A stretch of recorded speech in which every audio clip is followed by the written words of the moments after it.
Richard stopped in the hallway outside his daughter's bedroom and forgot how to breathe. A sound was coming through the door, a voice, small, unsure, slightly off-key, but unmistakably real. His 8-year-old daughter Lily was singing, not humming, not whispering. Singing actual words to an actual song, sitting on the floor beside the new maid who had been in the house for less than 2 weeks. Lily hadn't spoken a full sentence in 2 years. Not to him, not to the therapists, not to anyone. And now she was singing. How did this happen? What did this woman do that no one else could? And why did hearing his daughter's voice again make Richard feel like he had been failing her in ways he never even understood? Stay with me, because this story will stay with you long after it ends. If you believe one person can walk into a broken home and change everything, subscribe right now. Drop a comment. Have you ever watched someone heal a child just by being patient? Tell me, and wait until you see what happens when someone tries to take Lily away. 2 years earlier, Richard Calloway lost his wife. Rebecca didn't die slowly. There was no long illness, no hospital visits, no time to prepare. She was driving home from the grocery store on a Tuesday afternoon in April. A truck ran a red light. She was gone before the ambulance arrived. Richard got the call while sitting at his desk on the 32nd floor of his company headquarters in downtown Dallas. He drove to the hospital in 11 minutes. He already knew before anyone told him. Lily was 6 years old. For the first 3 months after the funeral, she talked less. Then she talked even less. Then she stopped entirely. Not all at once. It was gradual, like someone slowly turning down the volume on a radio until there was nothing left. Doctors called it selective mutism brought on by trauma. They said it could resolve with therapy, time, and a stable environment. Richard tried all three. He hired the best therapists in Texas. He gave it time. He kept the house exactly the way Rebecca had left it. Same curtains, same pictures on the walls, same lavender soap in the bathroom. Nothing worked. Lily communicated through nods, head shakes, and drawings. She drew constantly, hundreds of pictures on white printer paper that she left all over the house. Trees, houses, people with no faces, a woman with long brown hair who was always standing far away in the corner of the page. Richard knew who the woman was. He never asked about it. He hired 4 nannies in 2 years. Each one lasted a few months before quietly telling him they weren't qualified for this. He didn't blame them. He barely felt qualified himself. Then Sofia arrived. Sofia Reyes showed up on a Wednesday morning at 7:45, 15 minutes before she was scheduled to start. She was 28 years old. She carried a small duffel bag over one shoulder and wore a plain navy shirt tucked into black pants. No jewelry, no makeup, hair pulled back in a single braid. She stood at the front door of the Calloway house, a 5-bedroom stone home in the most expensive neighborhood in Highland Park, and waited without ringing the bell a second time. Richard opened the door already running late for a 9 o'clock meeting. He looked at her the way he had looked at every woman who had come before, with low expectations and a prepared apology for what she was about to walk into.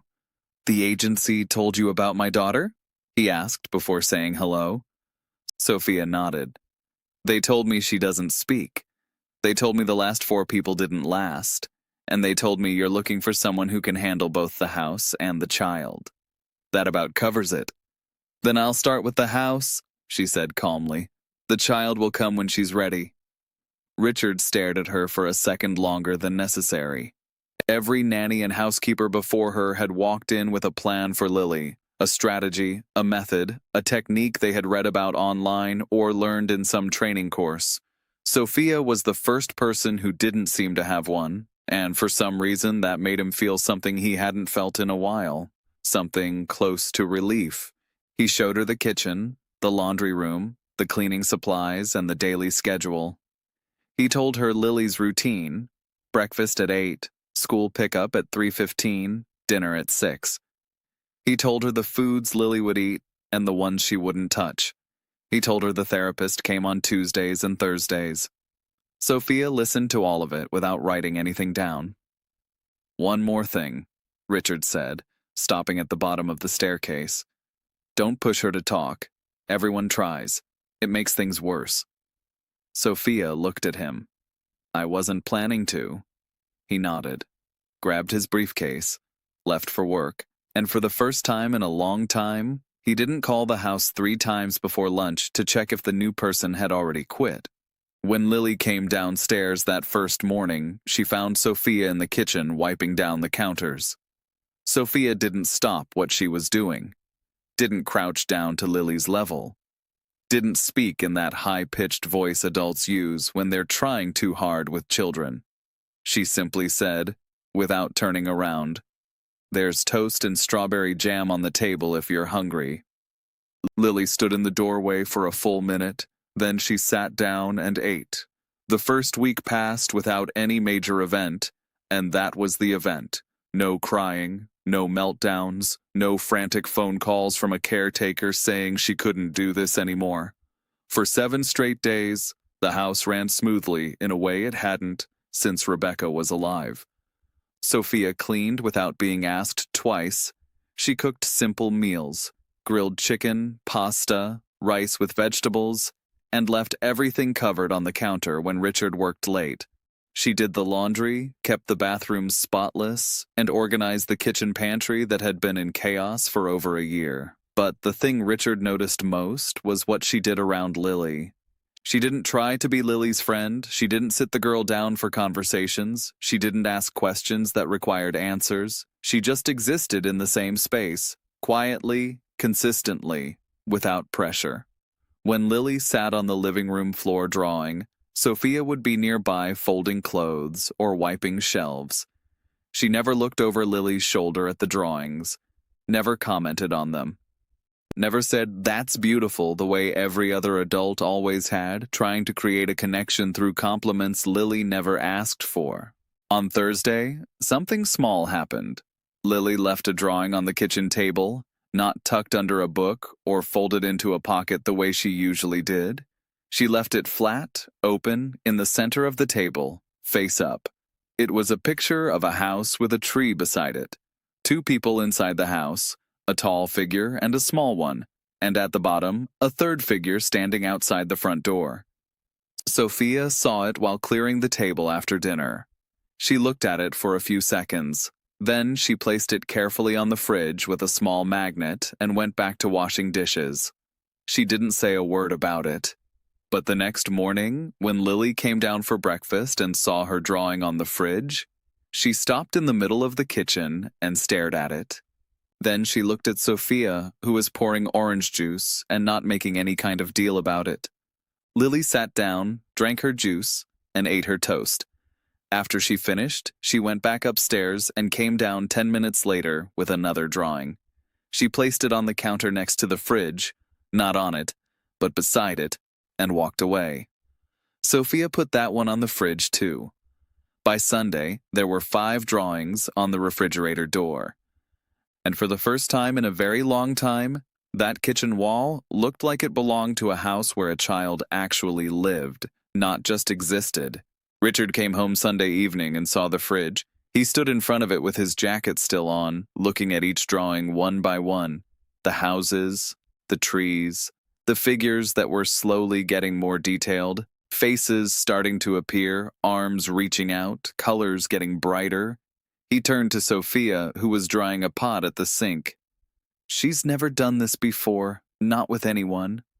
Sofia didn't look up. "She's not doing it for anyone. She's doing it for herself. I'm just not getting in the way." Richard stood there for another moment. Then he went upstairs to his office and sat in the dark for 20 minutes, feeling something crack open inside his chest that he had been holding shut with both hands for 2 years. On Monday of the 2nd week, Richard did something he hadn't done in months. He came home for lunch. He told himself it was because he had a gap in his schedule, a canceled meeting. Nothing more. But the truth was simpler than that. He wanted to see the fridge. He wanted to know if there were new drawings. There were 3. One of them had something different. In the bottom corner, next to the small figure that was always Lily, there was another figure, slightly taller, with a dark braid down her back, standing close, not touching, but close. Richard looked at that drawing for a long time. Then he ate the lunch Sophia had left on the counter, a turkey sandwich cut diagonally with a small side of fruit, and went back to work without saying much. That evening, he came home at 6 for the first time in weeks. Lily was sitting at the kitchen table doing homework, or what passed for homework in second grade, coloring sheets, simple math, a short reading exercise. Sophia was at the stove making dinner. The house smelled like garlic and butter and warmth. Richard sat down across from Lily. She looked up at him, surprised, but not uncomfortable. He pointed at her math sheet. "Need help?" She shook her head, went back to coloring. He sat there anyway. Sophia placed a glass of water in front of him without being asked. He took it without saying thank you, not out of rudeness, but because the gesture felt so natural that words would have made it strange. That became the new pattern. Richard started coming home earlier, 6, sometimes 5:30. He sat at the kitchen table while Lily did her work. Sophia moved around the kitchen, cooking and cleaning. Nobody talked much. But the silence wasn't empty anymore. It had shape. It had warmth. It felt like something instead of nothing. On Wednesday night, Richard was reading emails on his phone at the table when he heard a sound. A small, barely there sound. He looked up. Lily was humming. Not a melody he recognized. Not even a complete tune. Just a few notes, repeated softly, the way a child hums when they've forgotten anyone is listening. Her eyes were focused on her coloring page. Her lips were barely moving. But the sound was there, real, present, undeniable. Richard looked at Sophia. She was standing at the counter slicing vegetables. She had heard it too. He could tell by the way her hands had gone completely still. But she didn't turn around, didn't react, didn't make a single movement that might break whatever fragile thing had just started. Richard looked back at his phone. His vision blurred. He blinked hard, twice, and kept staring at the screen without reading a single word. His jaw was clenched so tight it hurt. His daughter was making sound again, voluntary sound, in a room with 2 other people, and she wasn't afraid. He sat at that table for another 45 minutes after Lily went upstairs. Sophia brought him dinner. He ate without tasting it. When he finally stood up, he looked at her and said, "How?" Sophia wiped her hands on a towel. "I didn't do anything, Mr. Calloway. I just didn't make her feel like she had to perform. Kids talk when the room feels safe." "She's starting to feel safe." He nodded slowly, went upstairs, sat on the edge of his bed, and pressed both hands against his face, because the man who ran 2 companies and managed hundreds of employees had just been taught something about his own daughter by a woman who had been in his house for 11 days. And he didn't know whether to be grateful or ashamed. So he was both. On Friday of that second week, Richard's mother-in-law called. Margaret Dalton was Rebecca's mother, a 63-year-old woman who lived in a large house in Fort Worth and had never once approved of Richard. Not when he married Rebecca, not when Lily was born, and certainly not after the accident. Margaret believed, with absolute conviction, that Richard was the reason Rebecca was on that road at that time. That if he had been home more, worked less, been a better husband, Rebecca would never have been driving alone on a Tuesday afternoon. The logic didn't hold up, but grief doesn't care about logic, and Margaret had turned her pain into a weapon she aimed squarely at Richard every chance she got. She called every 2 weeks, always on a Friday, always at 7 in the evening, and the conversation always followed the same pattern. She asked about Lily, Richard gave short answers, and Margaret made comments designed to remind him that she believed he was failing. This call was different. "I spoke with Dr. Ashworth," Margaret said. Dr. Ashworth was Lily's therapist. "She told me Lily still isn't speaking in sessions, that there's been no measurable progress in 6 months." Richard gripped the phone tighter. "She's humming now, at home. That's progress." "Humming isn't talking, Richard. Humming is what children do when they've given up on being heard." He closed his eyes. "Margaret, I've been thinking about this for a long time, she continued, and her voice had the calm, steady quality of someone who had already made a decision. I've spoken to an attorney. I believe Lily would be better off with me, a stable home, a grandmother who is present, not a man who works 18 hours a day and hands his child off to strangers. Richard's blood went cold.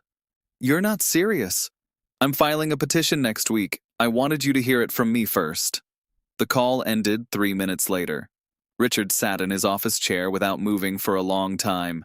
The house was quiet below him, the kind of quiet that used to feel like emptiness but recently had started feeling like peace. And now someone wanted to tear that apart. He went downstairs. Sofia was in the kitchen putting away the last of the dishes. Lily was already in bed. He stood in the doorway, and Sofia looked at him and immediately knew something was wrong. She had that ability. The same way she noticed things about Lily that no one else saw, she noticed things about Richard that he thought he was hiding. What happened? She asked. He sat down at the table, put his phone face down. Lily's grandmother is filing for custody. Sofia stopped what she was doing. She turned fully toward him and leaned against the counter. On what grounds? That I'm not present enough? That Lily isn't improving? That I rely on hired help instead of being a parent? He paused. She's not entirely wrong. Sofia was quiet for a moment. Then she said, She's wrong about the part that matters. You're here right now. You've been here every evening this week, and Lily is changing. I see it every single day. That's not nothing. Richard looked at her. He wanted to say something bigger than thank you, something more honest than what the moment technically allowed. But he swallowed it. And Sofia, as if she understood exactly what he had just done, simply said, "Good night, Mr. Calloway," and left the kitchen. He sat alone at that table and realized he was afraid, not just of losing Lily, but of losing whatever this house had become in the last 2 weeks. And he wasn't sure which fear was bigger. The following week moved differently. Everything looked the same from the outside, same routine, same meals, same school pickups. But underneath, Richard was carrying a weight that changed the way he walked through his own house. He called his attorney on Monday morning, Alan Mercer, a man Richard had trusted with every major legal decision for the last decade. Alan listened, asked a few questions, and told Richard what he already suspected. Margaret has a case, not a strong one, but not a weak one either. You work long hours. Lily has a documented condition with limited clinical progress. And your household staff turnover is on record. 4 caretakers in 2 years doesn't look stable. I have someone now, Richard said. She's different.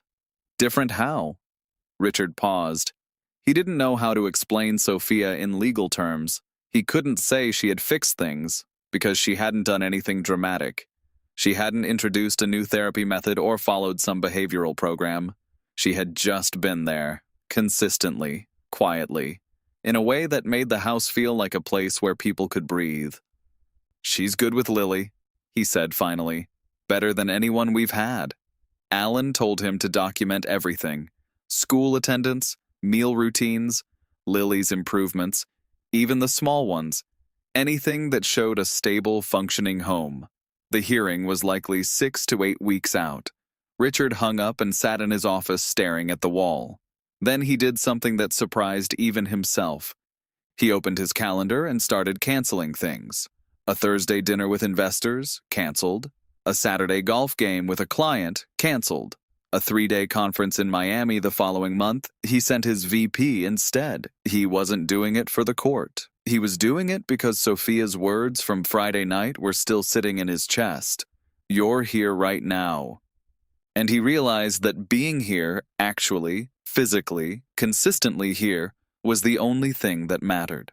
That Tuesday, he picked Lily up from school for the first time in months.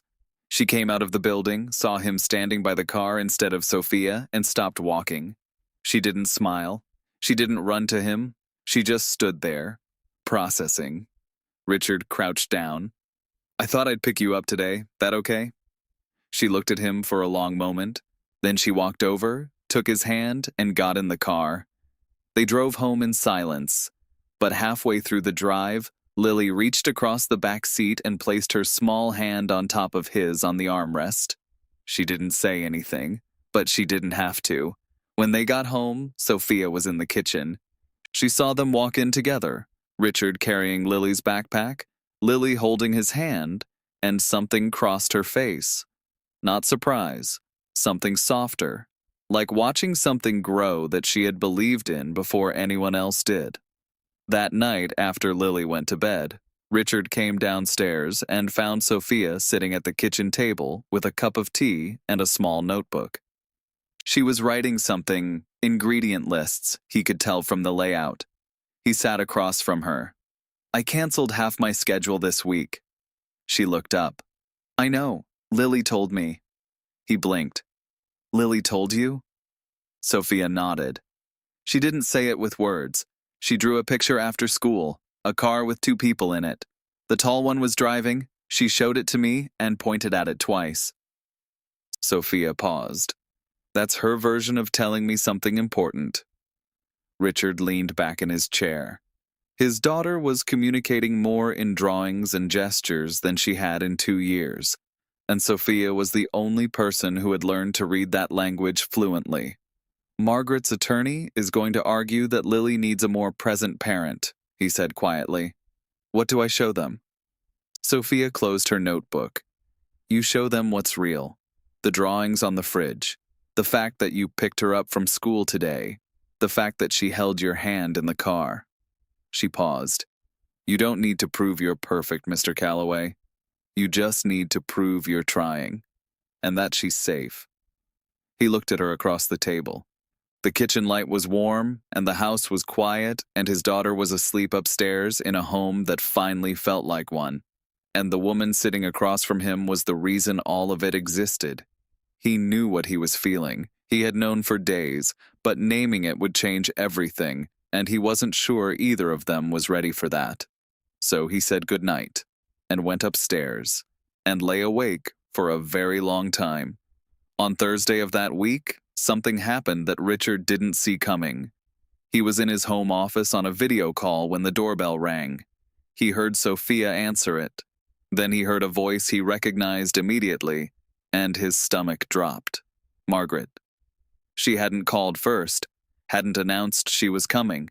She had simply driven 40 minutes from Fort Worth and shown up at his front door in the middle of a Thursday afternoon.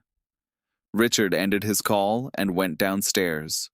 Margaret was standing in the living room, arms crossed, eyes scanning every corner of the house the way an inspector examines a building for violations. She wore a gray blazer and pearl earrings and carried herself with the posture of a woman who believed she was doing the right thing. Sofia was standing near the kitchen doorway. Calm, not defensive, just present. "Margaret," Richard said from the bottom of the stairs, "you should have called. I wanted to see the house as it actually is, not how you'd prepare it for a visit." She looked around again. "Where's Lily?" "At school, where she is every Thursday at 2 in the afternoon." Margaret's eyes moved to Sofia. "And who is this?" "Sofia Reyes. She takes care of the house and helps with Lily." Margaret looked at Sofia the way she looked at everyone Richard hired, with suspicion dressed up as concern. "How long have you been here?" Sofia answered directly. 3 weeks. 3 weeks. Margaret said it like a verdict. "And before you, how many others?" "That's not relevant," Richard said firmly. "It's entirely relevant. 4 women in 2 years. That's not a household. That's a revolving door." She turned back to Sofia. "What qualifications do you have to care for a child with selective mutism?" Sofia didn't flinch. "I don't have clinical qualifications. I'm not her therapist. I take care of the house. I make sure she eats well. I keep her routine consistent. And I pay attention to what she needs without pressuring her to be something she's not ready to be." Margaret stared at her for a long moment. Then she turned to Richard. "This is exactly what I'm talking about. An unqualified stranger raising your daughter while you sit in an office upstairs. She's not raising her. I am. Are you?" Margaret's voice was ice. Because from what I can see, you've outsourced everything, including your conscience. The room went tight. Richard felt the anger rise up his chest and press against the back of his teeth. He wanted to say something sharp, something that would cut the way her words had just cut him. But he looked at Sofia, who gave him the smallest shake of her head. Not now. Not like this. He exhaled. You'll have your chance to say all of this in court, Margaret, but you don't get to walk into my home unannounced and interrogate the people who work here. Margaret picked up her purse. I'll see you at the hearing. She looked at Sofia one more time, a long, measuring look, and then walked out the front door without saying goodbye. The house was silent for a full minute after the door closed. Richard sat down on the couch and pressed his hands together in front of his face. Sofia came and sat in the chair across from him, not close, but not far. She's going to use the staff turnover, he said. Probably. She's going to say Lily isn't getting better. Lily is getting better, just not in the way a therapist's report measures. He looked at her. You really believe that? Sofia leaned forward slightly. Mr. Calloway, 3 weeks ago, your daughter didn't make a sound. Yesterday, she hummed through an entire song while drawing at this table. Last week, she drew you picking her up from school, with a smile on the figure's face. She's communicating, she's opening up. It's just happening in her own language, not in the language everyone keeps expecting from her. Richard sat with those words. They landed somewhere deep, the same place Cole's words had landed months before this, the same place where fathers keep the things they're most afraid to look at. If they ask you to testify, he said slowly, would you? Sofia didn't hesitate. Yes. You don't have to. This isn't part of your job. She looked at him with a steadiness that had nothing to do with employment. That stopped being the reason I'm here a while ago. Neither of them said anything after that. The words sat between them, honest, exposed, and impossible to take back. Richard nodded once. Sofia stood, went back to the kitchen, and started preparing dinner. He stayed on that couch for another 10 minutes, understanding clearly that what he felt wasn't just gratitude. It wasn't just admiration. It was something that had been growing quietly, like the drawings on the fridge, one small piece at a time, until suddenly the picture was undeniable. Richard changed everything in the weeks before the hearing. He dropped Lily at school every morning. He picked her up 3 days a week. He sat with her at dinner every single night. No phone, no emails, no distractions. He helped with her homework even when she didn't need help, just to be in the same room. Lily noticed. She didn't say it, but she showed it. Her drawings changed. The tall figure that used to stand far away in the corner of every picture was now in the center, standing close, holding the small figure's hand. One evening, Richard was sitting at the kitchen table while Lily colored beside him. Sofia was making dinner. The house was quiet in that good way, the way silence sounds when nobody is afraid. Then Lily did something she had never done before. She put her crayon down, slid her drawing across the table to Richard, and tapped it twice with her finger. He looked down. 3 figures at a table. The tall one on the left, the small one in the middle, and a third figure with a dark braid sitting on the right. Underneath, in shaky second-grade handwriting, one word: family. Richard stared at the paper, his vision blurred. He looked at Sofia, who had turned from the stove and was standing completely still, eyes on the drawing, one hand pressed against her chest. Lily looked between the two of them, waiting. Richard pulled his daughter close and kissed the top of her head. Yeah, he said quietly. Family. Lily leaned into him and closed her eyes. And across the kitchen, Sofia turned back to the stove, but not before Richard saw her wipe her face with the back of her hand. Nobody said anything else. Nobody needed to. The hearing was on a Tuesday morning. Courtroom 4B, downtown Dallas. Richard arrived in a dark suit with Alan beside him. Margaret sat across the aisle with her attorney, composed, polished, certain she was right, Margaret's lawyer spoke first. He painted a picture of an absent father, a rotating staff, a child who hadn't spoken in 2 years. He called it neglect, dressed up in expensive clothes. Then Alan presented Richard's side. School attendance records, meal logs. Lily's therapist confirming recent progress. Not words yet, but engagement. Humming, eye contact, voluntary gestures. A child moving toward the world instead of away from it. Margaret was asked basic questions about Lily's daily life. She didn't know Lily's teacher's name. She didn't know what Lily ate for breakfast. She didn't know about the drawings on the fridge, or the humming, or the hand-holding in the car. She knew the version of Lily from 2 years ago, and that version no longer existed. Then Sofia took the stand. She spoke simply, no emotion in her voice, just clarity. She described the house when she arrived. She described Lily's silence and what it looked like up close. She described the first drawing left on the table, the first hum, the first time Lily reached for Richard's hand. The attorney asked, "Why do you believe Lily is better off with her father?" Sofia answered, "Because I watched a man rearrange his entire life the moment he understood what his daughter needed. He didn't do it for this courtroom.